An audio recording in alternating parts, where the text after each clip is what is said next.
Habol natin report mula kay Edniel Parosa. Ang pagbalasa sa mga opisyal ng PNP dadaan sa normal na proseso ayon yan kay OIC, ang ating OIC ngayon, si General Nartates. Ang detalye balita mo, RH52, Edniel Parosa. Edniel.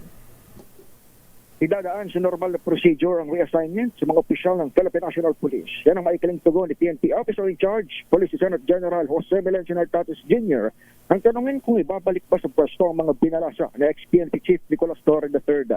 Ayon kay Nartates, handang-hanay na maglingkod sa kumpiyansa sa kanila ng appointing authority.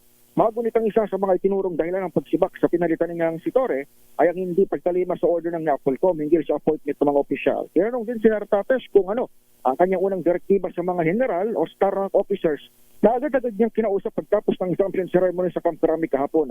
Sabi ng PNP OIC, pinalalahanan ng mga general at dumiretso agad sa trabaho at huwag nang magsagawa pa ng mga victory party o mga ayang programa. Samantala, Lakay at Israel, bagamat wala pang formal at opisyal na pahayag, ay nagpasalamat ang General Torres sa kanyang mga taga-suporta sa pamamagitan niya ng kanyang official Facebook post kahapon. Ito si Edniel Parosa, nag-uulat para sa DZRH. Una sa Pilipinas, una sa Pilipino. Maraming salamat, Edniel.